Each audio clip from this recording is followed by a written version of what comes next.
আসসালামু আলাইকুম এভরিওয়ান। কালাই রুটি বানাতে গিয়ে বাংলাদেশের মানচিত্র কিভাবে বানিয়ে ফেললাম সেটাই আজকে আপনাদের সাথে শেয়ার করব। আমার মতো বাংলাদেশের মানচিত্র বানাইতে চাইলে আপনারাও আমার মতো চেষ্টা করতে পারেন।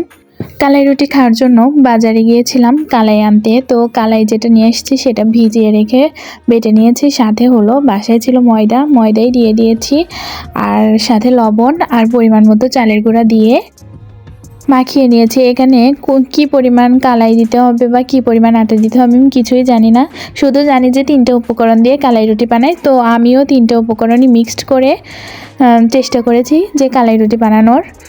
আমার এই কালাই রুটি বানানোর যদি দেখেন ময়দা ঢালতে গিয়ে ময়দা পড়ে গেছে বেশি। তো যাই হোক, যা পড়ছে। এখন আমি শুরু করলাম মাখানো। তো এমনভাবে মাখাতে হবে যে আপনার যদি কারোর উপর রাগ থাকে তো সেই মুহূর্তে আপনি তাকে মনে করবেন আর মাখাবেন, তাহলে দেখবেন যে রাগের কারণে আরও মাখানোটা বেশি ভালো হবে। বেশি জোরে জোরে মাখালে ময়দাটা সফট হবে। তো যাই হোক, এভাবে আমি মাখিয়ে নিলাম। নেওয়ার পরে মাখাচ্ছি, কিন্তু আসলে আমি বুঝতেছি না যে পরিমাণটা ঠিক হয়েছে নাকি কম বেশি হয়েছে। তো আমি মাঝে মাঝে একটু পানি অ্যাড করছিলাম, আবার বেশি নরম হয়ে গেলে আবার একটু ময়দা অ্যাড করছিলাম। এভাবে করতে করতে শুধু মাখিয়ে যাচ্ছিলাম, বুঝতে পারছিলাম না যে এটা আসলেও কি হচ্ছে, শেষ হবে কখন। তো মাখাতে একটা সময় পরে দেখবেন আপনার হাত ব্যথা করা শুরু করে দিয়েছে। তো তখন আপনি বুঝবেন যে তাহলে মনে হয় মাখানো হয়ে গিয়েছে। তো আমি এখনও আমার হাত মোটামুটি ব্যথা হয়নি, এই জন্য আমি মাখানো চালিয়ে যাচ্ছিলাম। তো মাখাচ্ছিলাম আর মনে মনে নিজেকে গালি দিচ্ছিলাম যে এইসব উদ্ভট খাবারের চিন্তা কেন আমার মাথায় আসে, কেন আমি শুধু পণ্ডিতি করে এইসব খাবার বানাতে যাই যেগুলো আসলে আমার কোনো আইডিয়াই নেই। তারপরেও কি, ওই যে বলেছি যে এক্সপেরিয়েন্স আর এক্সপ্লোর করার একটা শক্তি আছে, সেটাই আমি চালিয়ে যাচ্ছি। তো মাখাতে আমি বিরক্ত হয়ে যাচ্ছি। তারপরে মাখানো বাদ দিয়ে এখন আমি শুরু করলাম থাপড়ানো।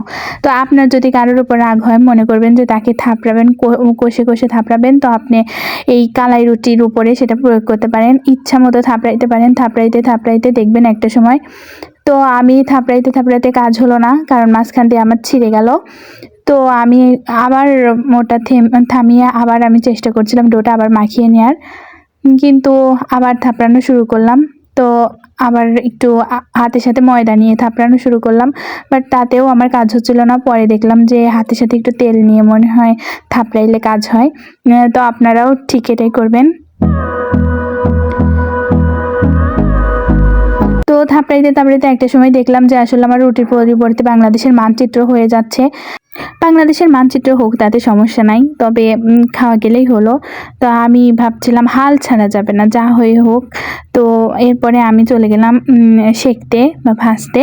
তো এখানে আমি আমার কোনো মাটির তাওয়া ছিল না, সেজন্য আমি দই খেয়ে অনেকদিন আগে একটা পুরানো প্লেট রাখছিলাম। তো সেটার উপরেই আমি আজকে সেঁকবো। তো আমার এখানে এখানে হেল্প করছে হলো আমার আম্মু।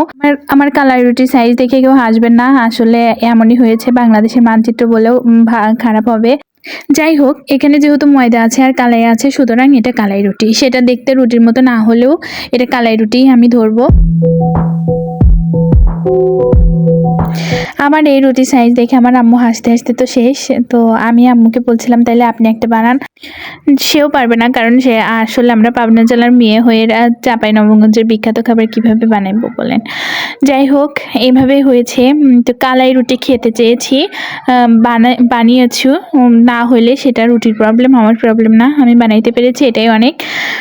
এভাবে শিখতেছিলাম। তো এটা চাপড়ির থেকে মোটা হয়েছিল তুলনামূলকভাবে, আর সাইজ দেখে তো বুঝছেন যে এটা বাংলাদেশের মানচিত্রের থেকেও বেশি আঁকাপাকা হয়েছে। যাই হোক, কালাই রুটি তো আসলে মাঝে মাঝে মাথার মধ্যে এত অদ্ভুত চিন্তা মাথায় আসে যে সেটা না করলে শান্তি নেই। তো করতে গিয়ে এমন সবসময় হয়।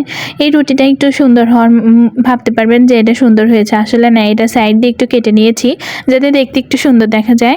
আপনাদের যাদের ডায়াবেটিসের প্রবলেম বা ওজন কমাতে চান, তো তাদের জন্য কালাই রুটি একটা খুবই ভালো নাস্তা আমি বলতে পারি।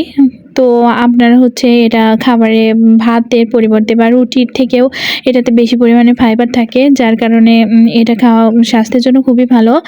আর এটাও অনেক হেলদি একটা খাবার, তো আপনারা এটা খেতে পারেন। আমার কাছে মোটামুটি ভালোই লেগেছে, খারাপ লাগেনি। কথায় আছে আগে তো দর্শনধারী তারপরে গুণবিচারী। তো আমারটা দেখতে আসলে খুব খারাপ হয়েছে। তো দেখতে হচ্ছে দর্শনে তার খারাপ, কিন্তু আসলে গুণের দিক থেকে মোটামুটি ভালো ছিল। আর স্বাদ যেমনটাই হোক, আসলে আমি খেয়েছি, আমার রান্না আমার কাছে খারাপ কখনোই লাগবে না। আমি কখনোই বলব না খারাপ। আর আমি যাদেরকে খাইয়েছি তারাও আমার রান্না খেয়ে কখনোই খারাপ বলবে না। কারণ আমার রান্না ভালো না হলেও তারা প্রশংসাই করে। যাই হোক, সব মিলিয়ে ভালো, মোটামুটি ভালো হয়েছিল।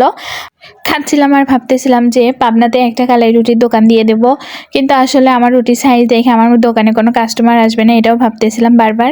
যাই হোক, আমার চাপড়িগুলো মোটামুটি মানে ভাজতেছিলাম, বাট ভিতরে কাঁচাই ছিল, এজন্য তুলে আবার একটু টেস্ট করে আবার ভাজতেছিলাম। এই হলো আমার রাঁধুনির নমুনা। আসলে কথা হলো কি, রান্না করতে পারাটা হলো একটা ট্যালেন্ট। কেউ খেতে না পারলে সেটা তার প্রবলেম। অবশেষে আমার রেসিপি রেডি। সাথে ছিল গরম গরম মুরগির মাংস আর কালাই রুটি। মোটামুটি ভালোই লেগেছে। আপনারাও বাসায় ট্রাই করতে পারেন। হয়তো রুটি হবে না, বাংলাদেশের মানচিত্র হবে, বাট হবে তো একটা। যেটাই হোক, সেটাই তো খাওয়া যাবে, তাই না? আজ এ পর্যন্তই। আল্লাহ হাফেজ।